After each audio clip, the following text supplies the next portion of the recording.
Okay, so that's pretty much the Kirkstone Pass completed.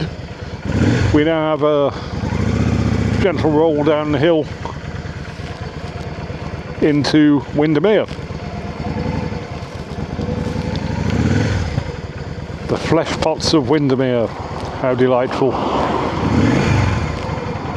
I imagine it will be absolutely heaving today. And then I'm going on to Bowness to get the ferry across the water, and then I'll be heading for home.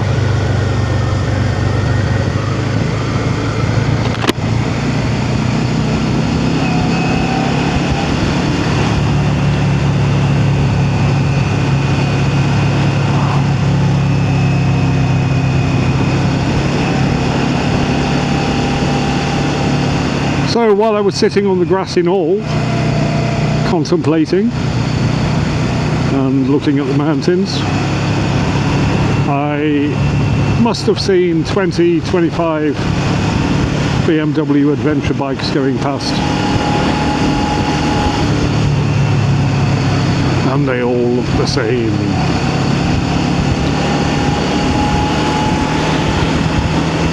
So you might know I'm thinking about getting an adventure bike next year, and I'll tell you what, whilst I've said in the past that I was quite taken with the TRK 702, I've now been looking at reviews of the Vosges DSX 900. That's a lot of bike for £9,000. And so I might be reconsidering my TRK position. We will see. I've got to make the £9,000 first. I'll do it. One way or another.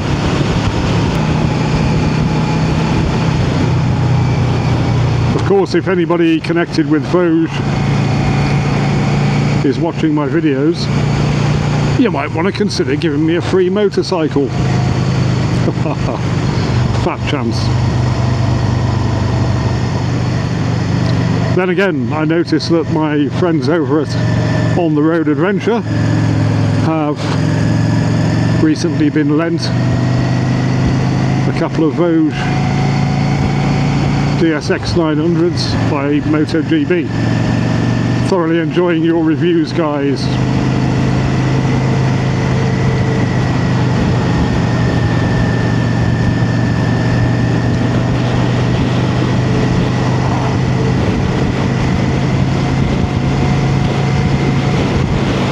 It would of course be lovely if somebody phoned me up from time to time and said, "Hey, listen, Mighty Guru Yogurt, you are the most interesting moto vlogger out there. Why don't you have a go at reviewing this for us?" Maybe that will come, maybe it won't. Time will tell. As indeed it always does.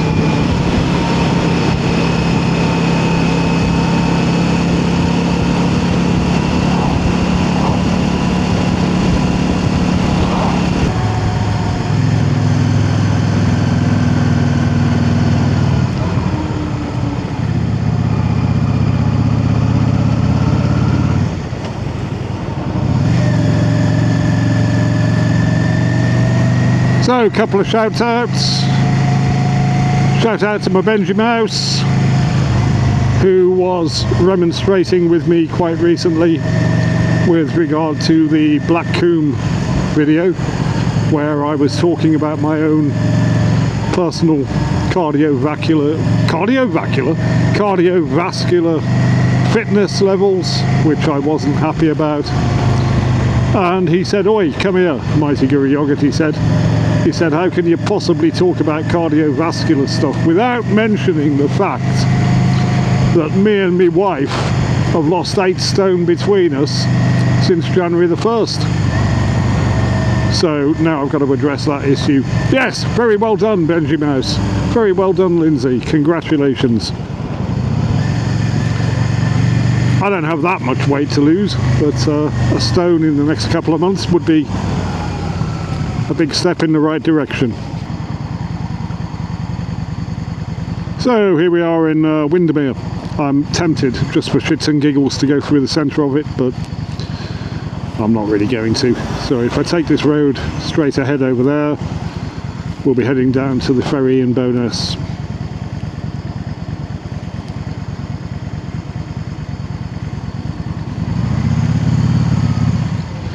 But then I think, no, let's have a bit of Windermere. So that's what we'll do.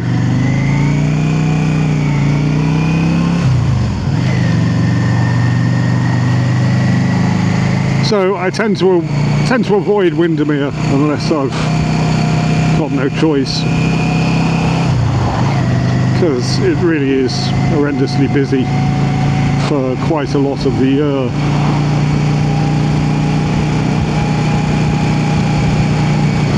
But I'm going to go through it anyway today, just to add another 5 minutes to the content.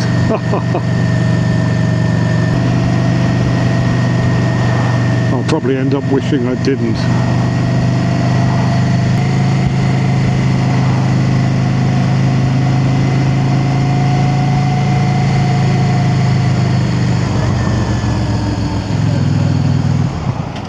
I could have gone right there down to Bowness and avoided the centre, but just think, in for a penny, in for a pound, whatever that means.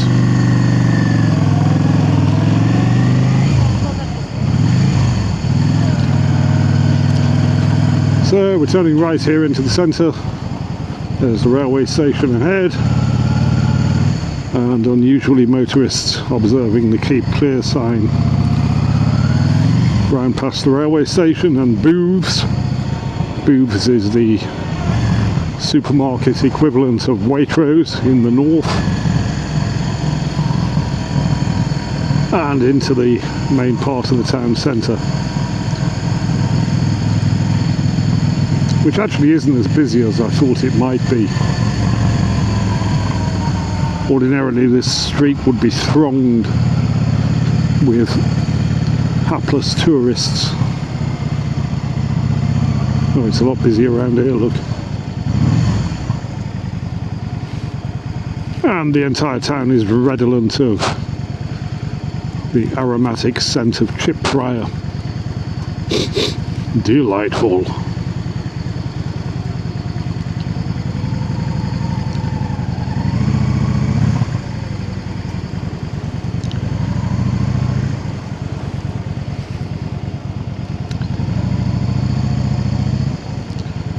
You've got Popeye's Pizzeria and Grill.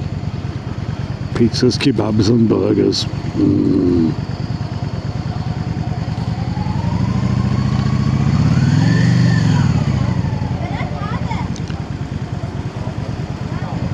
Post office. The Windermere Fine Art Gallery. And the National Park Print Shop. I'm beginning to sound like Tom Herdman.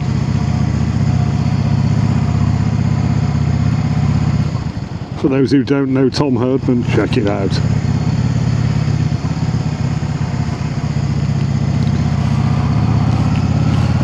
Well, that could have been worse. Okay, so down the road, onto Bowness, and then onto the ferry. As long as the queue isn't too big.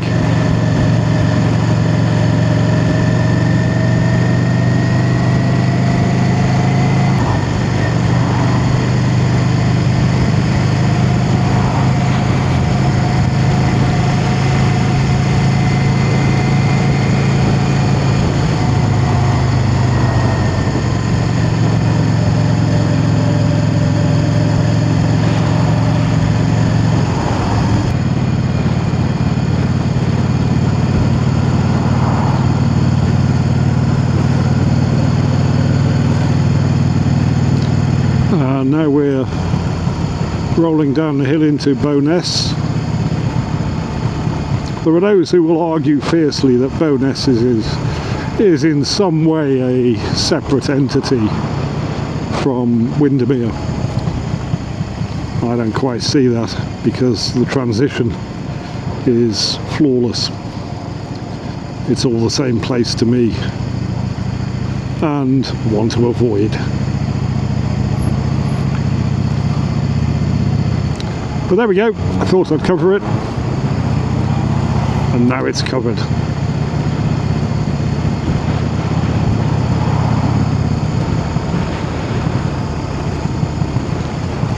So we meet up with the shore of the lake, that's Windermere of course, in a couple of minutes, probably sooner, and that's where it's going to be really busy.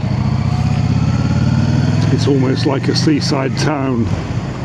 But that's it, you just totally... How do these people even live this long without learning how to safely cross a road?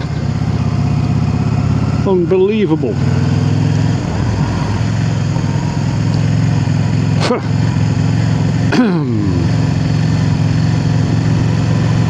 So there's the lake, loads of jetties, you can get boat cruises and all kinds of stuff going on, and it really is tourist central, as you can see. Okay, more people who need lessons in crossing roads.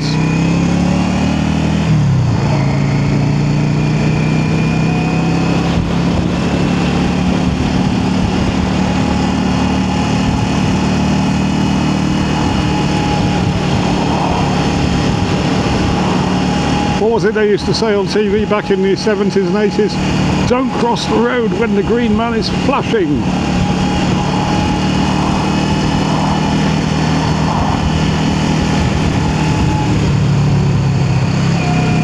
So if you follow this road, it takes you eventually down toward Kendal, but we are turning right just around the corner here to go to the ferry.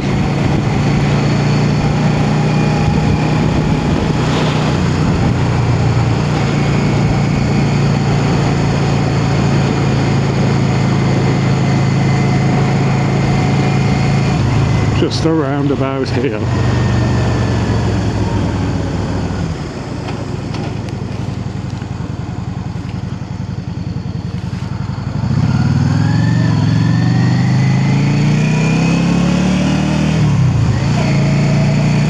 So you'll see as we go down here, they have little signs saying if you're queuing here, this is how long you'll be waiting for the ferry, so on and so forth. I have actually seen traffic backed right up to about here, waiting for the ferry.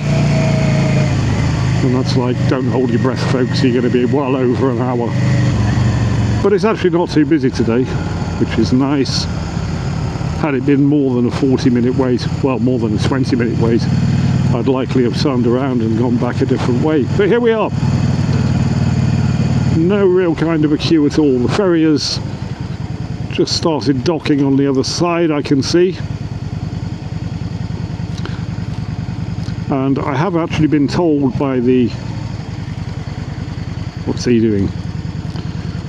By the guys on the ferry that if you turn up, just jump to the head of the queue. I don't know what they're doing. Turning around by the look of it. Don't want to wait.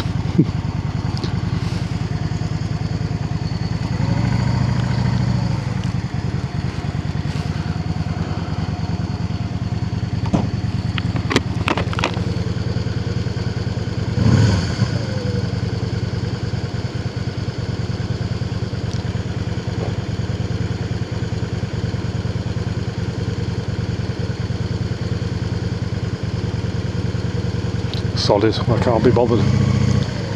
If there were a big long queue, I would just go to the front, because on the ferry, as you'll see when we get on there, there's kind of a platform bit at the front where they don't put cars, but they do put motorcycles.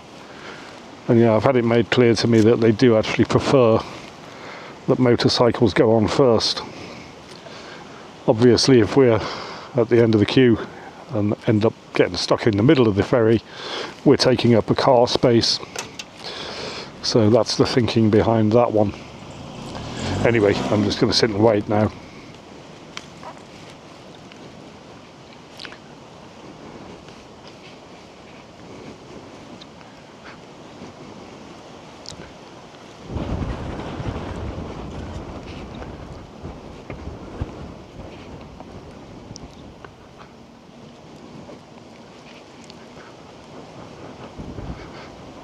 So here comes the ferry, about to dock on this side.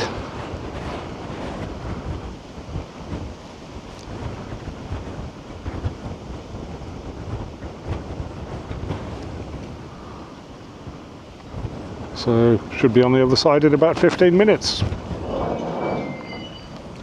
Ooh, they put the prices up.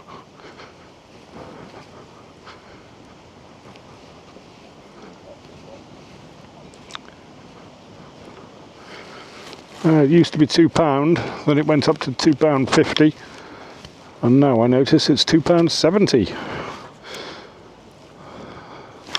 But to be fair, if I were going the other way round on the road, it would cost me at least £2.70 in petrol.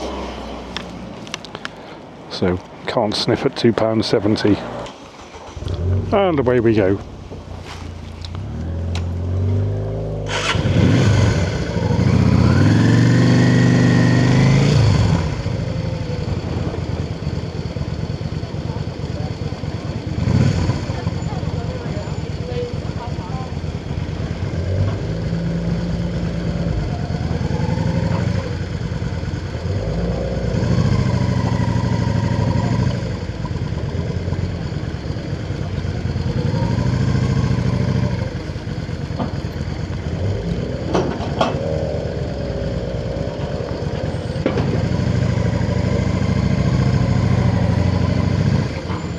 Okay, they normally get you on the front bit, but clearly not today. I think if it were busier they might have done.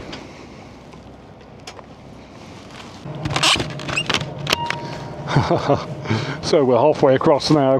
I've just been having a chat with a guy that I know who works on the ferry.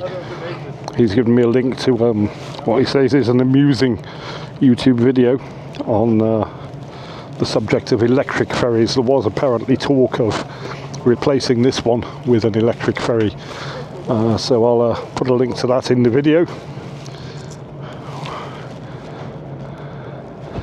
And of course he got carded, so he says he's going to subscribe. Ooh. Okay, so almost on the other side, and then it's a hop up the hill and then down into Hawkshead.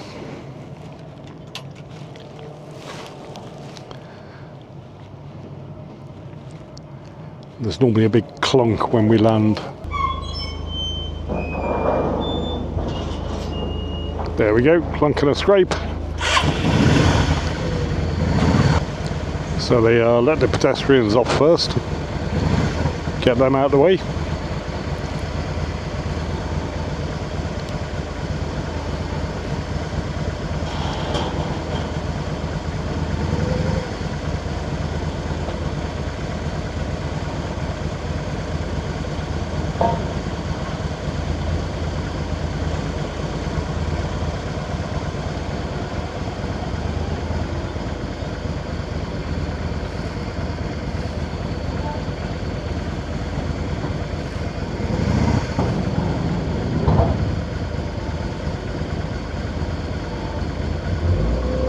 And off we go.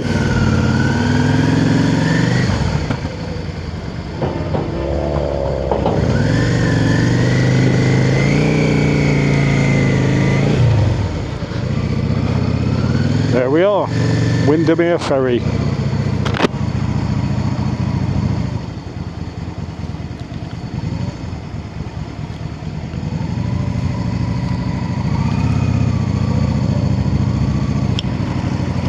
It's a bit busier on this side.